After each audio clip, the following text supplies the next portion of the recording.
Në jetën tonë të përditshme, ndoshta pa e kuptuar gjatë e gjerë, jemi të rrethuar nga dhjetra substanca kimike. Me profesor Artar Trebitski ishte duke diskutuar rreth këtyre substancave kimike, çfarë të bëjmë, si të mbrohemi prej tyre. Gjella me krip, kripa me karar, tha profesori. Mirë se erdhët, kënaqësi që u kam në studio. Kënaqësia ime që vi përsëri tek ju. Duke i marrë me radhë tani të gjitha, që nga detergjentët që përdorim, që tek veshjet që veshim, që nga pastruesit e shtëpis, ushqimet gjithashtu, produktet kozmetike, kudo, jemi të rrethuar, nuk mund të shmangemi, por ndoshta se jemi pak më të vëmendshëm edhe më të përgjegjshëm apo më të kujdesshëm për përzgjedhjen e produkteve, mbrojmë shëndetin ton. Pa jetuar me frikë, por gjithsesi jemi duke mbrojtur shëndetin. Tash jeta moderne ka sjellë shumë mundësi, të cilat nga një anë na krijojnë shumë komoditet, nga ana tjetër edhe na dëmtojnë. Dhe duke filluar nga plastika që tashmë flitet vazhdimisht për ndotjen që shkakton, për problemet që shkakton me shëndetin, sepse mikroplastika që janë organizme tjera, që nga substancat e ndryshme kimike që përdoren për konservimin e materialeve të ndryshme apo ngjyrosës të ndryshëm, që nga kozmetika për gjithë llojin e substancave që përdor nga larësit të ndryshëm, të gjitha na krijojnë një komoditet shumë të madh nga njëra anë, por nga ana tjetër kanë pasojat e tyre. S'ka se gjë pasojë, edhe kur marrim një ilaç, vërtet na shëron, por nga ana tjetër ai në aspektin e organizmit është një trup i huaj që organizmin e dëmton mëlçinë e tjera. Që ne duhet bëjmë një bilans midis të mirës dhe të keqes, dhe të keqen ta zvoglojmë sa më tepër, pa hequr benefitet. Nëse marrim konkretisht, për shembull, ju folët për kozmetikën. Do të fillojmë me kozmetikën, se gratë që na ndjekin e kanë gratë shumë të interesuara. Sigurisht që shumë substanca kozmetike bëjnë mirë për lëkurën, sepse lëkura bëhet fjalë në këtë mënyrë, e rigjenerojnë atë, e mbajnë të freskët, e mbajnë të hidratuar në mënyrë që të dukesh më e re e tjera. Por nga ana tjetër ka dhe shumë shtesa të tjera që mund të dëmtojnë. Për shembull, të gjithë kozmetikët, njësoj si ushqimi, i dhe në substanca që mos ndodhen procese të prodhimit të myku, të baktereve tjera. Substanca që janë parabenet, të cilat janë fungicid dhe baktericid. Por nga ana tjetër, ato ne mund t'i marrim edhe mund t'a dëmtojnë të ne. Sepse këto janë molekula organike, të cilat një që mund të futen në organizëm, mund të shkaktojnë probleme edhe me organizmin. Gjithçka varet në sasi që i përdorim. Që këtë përbërës, pra parabenat, nëse lexojmë në produktet kozmetike, mirë është që ta eliminojmë, të mos e përdorim. Po nga ana tjetër, po më s'patëm parabene, mund të rrezikojnë që këto produkte kozmetike të myken, të futen baktere që ushqejnë me lëndën organike që ato kanë. Pra, nga një anë është mirë ta kesh, nga një anë është mirë mos ta kesh. Çdo gjë varet nga sasia që ato përmbajnë. Pra, Komiteti Evropian këto i ka rregulluar me ligj. Dhe thotë deri në këtë nivel. Më tepër jo. Ka dhe vend për abuzime Pra, edhe Shqipëria duhet ta rregullojë me ligj që deri në këtë nivel. Dhe sigurisht duhet të ketë kontroll që mos kalohet niveli që substanca të bëhet e dëmshme. Si kupton konsumatori nivelin e parabenit, për shembull? Si ta kuptojmë ne? Nëse kemi një produkt kozmetik ose një shampo që ka dhe silikon, për shembull, si ta kuptojmë ne dhe si ta përzgjedhim ne atë produktin? Ka apo jo? Për sa i përket konsumatorit është e vështirë se edhe nëse një njeri i zakonshëm është i fiksuar me këtyre gjëra dhe e përzgjedh, masa e madhe e ka vështirë të përzgjedhë. As nuk e shikon fare çfarë përmban. Kjo është më e keqja, që ne nuk lexojmë etiketat, edhe të produktet që konsumojmë. Ne shikojmë çfarë firma është, se kjo firmë është e mirë, por nuk është e thënë që një firmë të jetë e famshme dhe të ketë një produkt të mirë. Pra ka shumë faktorë që ndikojnë. Plus që duhet bërë dhe një propagandë pozitive, siç po bëni ju sot, që njerëzit ta kuptojnë që duhet parë etiketa dhe çfarë përmban. Etiketa. Dhe njerë që e di çfarë përmban, sot ke mjet informacione të jashtëzakonshme, përveç emisioneve të këtij lloji që ti mund ta shikosh cila është e dëmshme dhe cila nuk është e dëmshme. Po për shembull, mund të na sugjeroni apo udhëzoni se nëse lexojmë në një etiketë të një produkti të caktuar fjalët që do na i thoni ju ose përbërësit, ti shmangim ose të mos i përdorim shpesh. Ne pimuj, dhe ka po të shikosh ka shishe që lexojnë PBA free. Që do thotë që nuk përmban PBA. Çfarë është PBA? Është një substancë e cila është një monomer e një polimeri, që formohet plastika. Atëherë, çfarë ndodh? Nëse ti ke këtë substancë mund të shlirohet në polimeri dhe sipas studimeve rezulton që mund të shkaktojë kancer, mund të shkaktojë diabet, mund të shkaktojë edhe probleme hormonale, sepse është një alternativë me ekstrogjenet, pra hormonet femërore, dhe mund të shkaktojë probleme hormonale. Tash në BE për shembull kjo është ndaluar, nuk përdoret më. PBA-ja. Po, por në Shqipëri mund ta përdorin. Ku e gjem zakonisht ku e gjem PBA, në kuptimin e në plastika që bëjnë shishe. Të gjitha mjetet plastika të plastike. ndryshme, rezinat të ndryshme, bojrat të ndryshme që përdoren, të gjitha që i kanë substancë të polimerizuara, mund të përmbajnë këtë gjë. Dhe në fakt shishe duhet të thotë çfarë është. Për shembull, ke shishe që thotë PET, polietilen, për shembull. Kjo tjetër thotë PBA free, domethënë që nuk përmban në fakt. Kjo tjetër nuk e thotë, domethënë që mund ta përmbajnë. Për shembull, ti mban një shishe në makinë, makina nxehet shumë, e ke me ujë. Por nga nxehtësia, nga shisha çlirohet kjo e lirë. Edhe ti e merr me ujin. Pra këtu vjen edhe rreziku i shisheve plastike që mbahen për kohë të gjatë në makinë. Po. Pra ti nuk duhet ta lësh shishat nxehen, se nxehtësia bën që të çlirohen substanca nga plastika që pastaj të dëmtojmë shëndetin. Ato kur digjen për sa gjithë mbeturinat, shkalojnë në ajër këto gjëra. Me djegjen e mbeturinave plastike të tjera, të gjitha këto substanca mund të kalojnë në ajër, mos të kalojnë në ujë.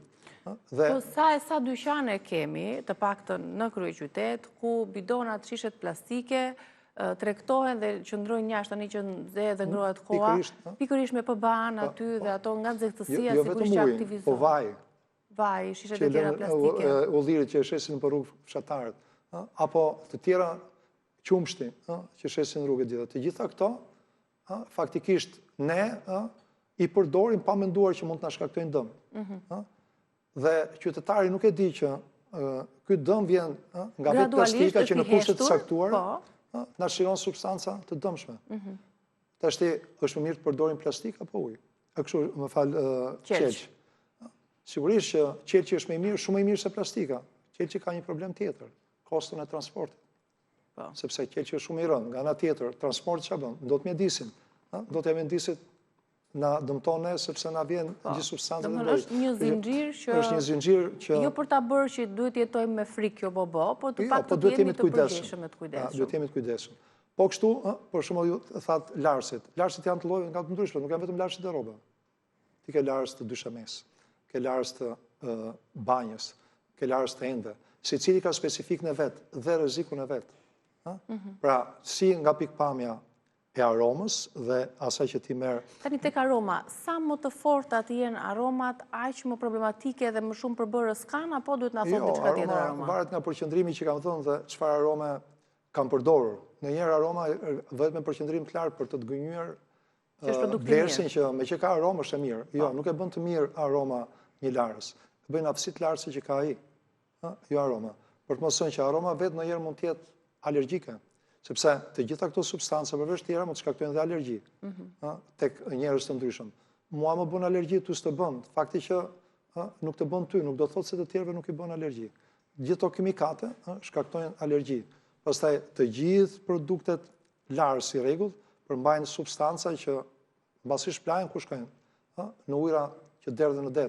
Për shembull, para shumë vitesh në Bregdetin Adriatik. Aty janë peshqit i konsumojnë me mikroplastika, kështu që është ai zinxhiri. Në Adriatik ndodhi për shkak të larësve që kishin shumë fosfat, nxitën shumë rritja e algave, siç ndodhi në liqenin artificial.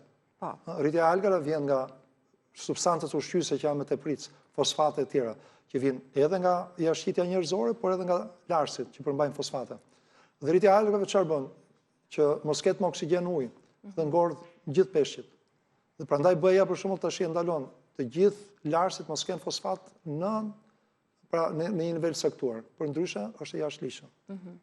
Dhe këto duhen patur parasysh që të plotësohen gjithë kriteret ligjore dhe që legjislacioni shqiptar të barazohet me legjislacionin evropian që është shumë mbrojtës për këtë gjëra. Silikonet tek shampot, për shembull që themi tek larësit, tani te larësi i flokëve. Silikonet kanë një qëllim që si e lexojmë në etiketën e një shampoje dhe çfarë përbërësisht të tjerë nuk duhet të përmbajë ajo shampo? Këto substancat silikone janë për të dhënë shkëlqim dhe po themi butësi dhe rrëshqitje. Pra bëjnë sipërfaqe të shkëlqyeshme, të buta, që rrëshqasin, aty bëjnë flokët me ndriçim. Problemi i flokëve nuk është aq i madh në vetvete, se floku është një pajet. Për shembull, ti e pret flokun nuk të dhëmb. Pra, floku pamja e flokut ndryshon, po nuk është se flokun vetë të cilët pasojë për shëndetin. Gjithë problemi është me kontaktin që kanë me lëkurën. Tu vjen problemi, sepse lëkura është një indi gjallë, që qelizat e saj mund të dëmtohen ose çfarë. Pra së pari silikonet ta bllokojnë nga ajrimi lëkurën. Sepse të formojnë një stres të shkëlqyer, por që të pengon ajrimin e lëkurës. Nga mungesa e ajrimit të lëkurës më formohen puça, gjëra të tjera të këtij lloji. Se varet edhe nga lloji i lëkurës që ka secili person dhe reagimi që ka secili person. Pra, dhe nëse ti e përdor vazhdimisht, ky problem mund të rëndohet. Se po ta përdorësh një herë në javë, pastaj e pastron tjetër gjë tjetër, por nëse ti e përdor për ditë, 2 herë në ditë, atëherë ti e ke komplet të bllokuar lëkurën nga të gjithë kontakti me mjedisin. Lëkura nuk ajriset, zakonisht kur nuk ajriset lëkura formohen puça, qendra infeksioni e tjera, që ti në nivela fatgjatë ta dëmtojnë lëkurën në vend që ta përmirësojnë lëkurën. Duhet patur shumë kujdes, edhe besoj ke dëgjuar raste edhe të njerëzve të famshëm që kanë përdorur dhe kremra shumë të shtrenjtë, që mbas një farë kohë shikojnë që lëkura në vend që ti përmirësohet ishte dëmtuar. Sepse edhe ka rëndësi çfarë përmban, po dhe sa ajër e bën. Po mirë, profesor, meqense kemi kremra shumë të shtrenjtë, kemi dhe kremra më të lirë dhe kremra që quhen natyral. Ky kremi më i shtrenjtë nuk ka përbërës kimik, pse është më i shtrenjtë? Atëherë, përveç se emrit për sa i përket termit kimik, kimikët edhe naturalet dhe artificialet kimik janë. Pra, edhe ato që vinë nga produkte natyrale, të gjithë substanca kimike janë. Nuk ka rëndësi vjen natyrale apo jo. Bile s'ka dhe gjëra që i sintetizon njeriu të njëjta me ato që prodhon natyra. Për shembull, nëse ne marrim vitamina nga domatja, A, B, C, B1, B2 e tjera, apo e marrim nga një tablet që e ka sintetizuar njeriu, po njëta vitaminë është ajo, nuk ka rëndësi burimi. Po flasim për tjetër molekullë. Tash problemi është kur kemi substanca të prodhuara nga njeriu që nuk i gjejmë në natyrë, është një gjë tjetër. Që ndihmojnë. Dhe sigurisht që natyra mund të ketë gjëra të mira, po mund të ketë gjëra të këqija. Pra nuk është se të gjithë gjërat natyrore janë të dobishme. Po marr kot një shembull ekstrem. Helmi i gjarprit është natyror, por na vdes. Pra nuk është të thonë që ne duhet të përdorim helmin e gjarprit me që është natyror. Pra, e rëndësishme është efekti që kanë dhe si rregull, çdo produkt kozmetik, njësoj si ilaçet, duhet të ketë një shoqërues që thotë mund të ketë këto efekte. Dhe kur themi mund të ketë këto efekte, kjo nuk do të thotë që i ndodh gjithë, se këtu ngatrohen njerëzit. Pra, mua ma jep atë efekt, ty nuk ta jep. Një produkt që ka në etiketimin e tij shumë përbërës, pra ajo lista mbrapa është shumë e gjatë. Ne duhet jemi dyshues, apo sa më shumë më keq, apo sa më pak më mirë, si duhet ta zgjedhim? Nuk mendoj që është asia e substancave që ndikon për mirë apo për keq. Është çfarë lloj substancash përmban. Pra mund të ketë më pak, po i ka të dëmshme. Po, mund të ketë shumë më tepër dhe që nuk të shkaktojnë dëm. Pra, gjithçka varet. Por të mos thënë, e përsërisë një herë që efekti është dhe vetjak. Për shembull si alergjitë, sepse këto substanca mund shkaktojnë dhe alergji. Dhe alergjitë sot janë një problem shumë i madh. Po alergjitë shkaktojnë dhe polenet që janë natyror. Pra, polenet ka gjithandej, i prodhon natyra. Po alergjitë mund shkaktojnë dhe nga, për shembull, një shampo që e përdor për të larë flokët. Po, sepse nuk është për tipin e flokut apo për lëkurën. Po i njëjta shampo, dikujt tjetër nuk i shkakton alergji. Pra, është ndividuale. Ajo që është e rëndësishme është që mos kemi substanca që ndëmtojnë shëndetin. Cilat substanca që ndëmtojnë shëndetin? Substanca kancerogjene, që në përgjithësisht i kanë ngjyruesit dhe aromatizuesit. Aromatizuesit? Që nuk janë, po, të gjitha këto, nëse ti shton substanca që ka bërë njeriu, këto kimikate mund të dëmtojnë ADN e qelizave dhe të çojnë kancer. Këtu duhet patur kujdes. Këto që janë konservues, gjithashtu, që mund të shkaktojnë dëme, sepse janë substanca që vrasin, çfarë janë konservuesit? Substanca që vrasin baktere dhe myqe. Pra që ushqimi dhe kozmetika... Të ketë një gjatësi. Po, të ketë një gjatësi. Po ndërkohë, ti e merr gjatë ushqimit atë. Dhe ato edhe ty mundet që të dëmtojnë. Patjetër. Pra, këto janë që mund të dëmtojnë dhe ku mund të dëmtojnë ose në nivel të ADN-s që të shkaktojnë kancer, ose në nivel të substancave ndryshme që i vetë organizmi që ka, por që këto konkurrojnë me ato. Këto aromatizuesit që ju përmendët, pra që përsëri përmbajnë Ngjyrus aromatizues, po. Ngjyrus aromatizues edhe shtëpive për shembull, të makinave, ose të gjithë i përdorin, ndaj dhe duhet të jemi më konkret. Unë për shembull nuk e di. Ka shumë aromatizues makinave që unë kur hypja në atë makinë nuk rit dot. Nuk e duroj dot atë aromë. Është një aromë që kur e ndjej sigur do më vrasë, më duket mua. Mbase dikujt tjetër i vjen mirë ose më mësohet, po unë do preferuaj që në makinën time mos kishe fare aromatizues, vetëm të pastroj. Dhe, nuk e di, që se vjen në lule që të aromatizohet ose ka gjethe të thara, të tjera që mund të kenë aromë natyrore, që japin aromë, se sa një aromatizues sintetik që unë nuk do e pëlqeja. Po nuk është vetëm makina, profesor. Jemi në shtëpi, në për lokale, po si përmendim në për lokale, në ambientet të tjera publike, në zyra që përdoren aromatizues të fortë. Në një anë për të shmangur aromat e këqija ose për të sjellë një aromë të freskët, të fortë, bukur, të këndshme, por ana tjetër e fshehur është që ja shkakton probleme. Në zyrë do kisha vënë një tabelë në vend të aromatizuesve që të gjithë pjesëtarët e zyrës apo kudo që janë, të vinë të larë dhe të veshur me rroba të lara çdo mëngjes. Dhe nuk kemi aroma. Dhe sigurisht pastaj larja e mjedisit, sepse zakonisht aromat e këqija vjen nga njerëzit dhe gjithashtu nga mbeturina që ngelen dhe fermentohen pastaj që nuk kanë larë mirë në mjedis. Nëse ne i krijojmë kushte pastërtie mjedisit dhe njerëzve, nuk ka aromë. Tu për shkak jemi në studio televizive, nuk ndjej asnjë aromë të keqe. Pse? Sepse kjo tregon që mbahet pastër, pavarësisht se këtu njerëzit lëvizin, pra çdo gjë është në rregull. Nuk kemi nevojë që këtu të vëmë një aromatizues, nëse ne mbajmë mjedisin e pastër. Unë jam kundër aromatizuesve. Nuk i përdorni as në makinë, as në shtëpi? Jo, as në makinë nuk e përdor. Me fjalë, as për parfume nuk përdor vetë, por sigurisht femrat e tjera kur kanë parfume të mirë e tjera, edhe të kënaqen aromat. Edhe parfumet na dëmtojnë? Po ndonjë edhe mund të dëmtojnë, varet çfarë, prandaj edhe disa parfume janë shumë më shtrenjtë se të tjerët. Dhe disa më të lirë. Po të vësh re, ca parfume të lirë kanë një aromë që të duket si aromë trëndafili, po nuk është se është trëndafili vërtet, pra nuk të kënaqshëm aromë. Kurse ti merr një që është shtrenjtë që vërtet ka aromë për trëndafili, po ka një nuancë tjetër që ty të kënaq. Pra, kjo tregon që shumë gjëra janë të prodhuara sintetikisht nga njeriu, por që ti nuk e di efektin që ka te ty. Sepse ajo aromë ty brenda organizmit dhe të më një substancë që mund të dëmtojnë. Po. Një studim tregonte që mikroplastikat, përveç se bidonave të ujit apo kudo në rrethin që ne ushqemi edhe jetojmë, këto mikroplastika i marrim edhe prej teshave, prej tekstileve, prej rrobave. Sa realisht na dëmtojnë? Shumica e rrobave janë plastike. Kur lexojmë poliester, etj me radhë, gjitha do të thonë që janë plastike prodhuar nga njeriu. Dhe nga kjo pikpamje, edhe ato përmbajnë aq më tepër që rrobat kanë dhe fije shumë të odha, që ti edhe kur pastron e tjera mund t'i marrësh me nuhatje, ty në gojë, plurat që formohen nga rrobat e gjitha.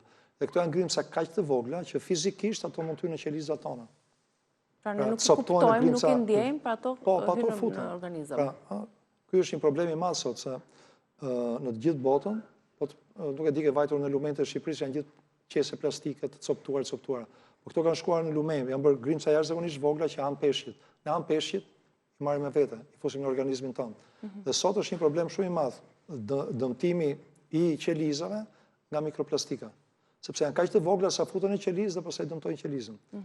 Dhe janë me pasoja të mëdha në kuptimin e jetës në tokë.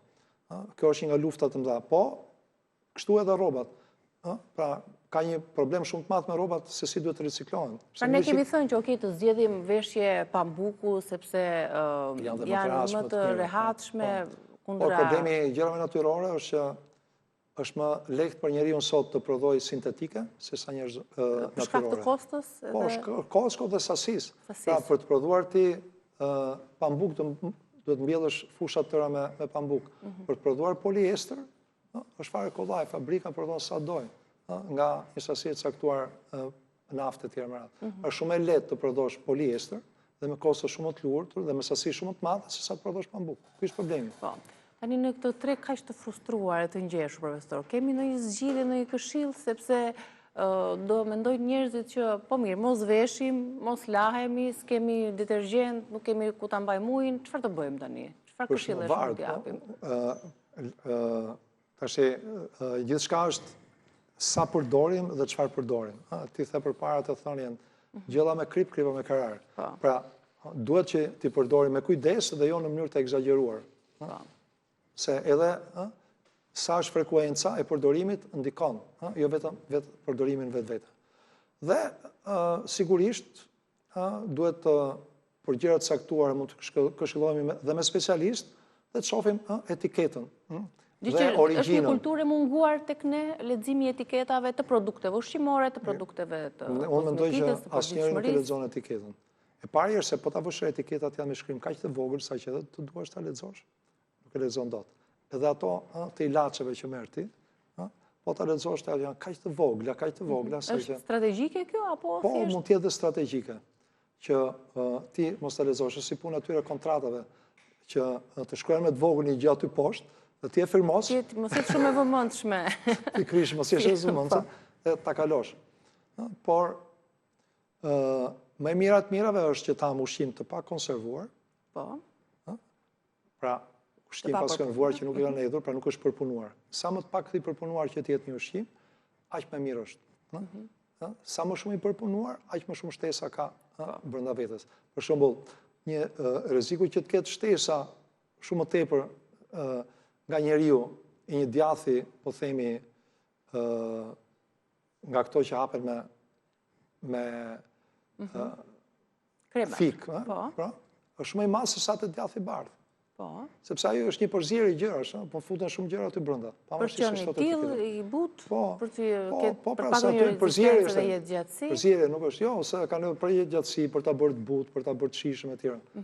Për të shtuar shumë gjëra të përpunuara në fabrika. Pra, sa më pak i për të përpunuar nga fabrika, aq më mirë, përsa i takon ushqime. Përsa i takon kozmetikës dhe detergjentët, me që se ndam në 3 kozmetika në farë mënyrë e tëra nga fabrika është. Por, duhet marë, po themi, burime të besueshme, që do të thotë në këndvështrimin ti, duhet marë nga Komiteti Evropian, sepse ka ligjet të caktuara, dhe ata nuk mund t'i thuajnë dot ligjet. Se në Shqipëri është e lehtë, në thonë që ta thyesh ligjet dhe në s'thot asnjëri. Por, kur vjen një produkt nga Komiteti Evropian, nuk ka rëndësi Italia, Gjermania, tjera, ka të gjithë detyrimet që ka brenda Komitetit Evropian. Dhe në këtë farë mënyrë ka më tepër siguri se sa produktet të tjera me origjinë të papërcaktuar. Po kështu dhe për rrobat. Se ndonjëherë themi pse rroba një firme të caktuar është më e shtrenjtë se kjo, se të dyja pambuket. Jo, as e thosh, është cilësia dhe siguria. Themi në mall turk ose mall kinez ose mall europian. Kjo është problemi. Pra, duhet dish çfarë kanë shishe, themon. Kjo është. Të falenderoj shumë, besoj në fundit nuk bëhet fjalë siç e thash edhe një herë që ne të jetojmë gjithë me frikë, po edhe kjo duhet të jetë ekzistojë ndonjëherë për të na bërë ne të bëjmë zgjedhje më të zgjuara, të jemi më të vëmendshëm edhe më të përgjegjshëm për jetën tonë. Një gotë verë bën mirë, po një shishe verë bën dëm. Të bën dëm. Faleminderit, uroj ditë të mbarë. Ne do të shkëputemi për publicitet. Do të kemi të tjera këshilla praktike, natyrale. Për shembull, si të përdorim në vend të detergjentëve kimik, të përdorim produkte natyrale për të pastruar. Përdorim sapunin. Edhe sapuni. Faleminderit profesor. Pas publicitetit ju pres përsëri.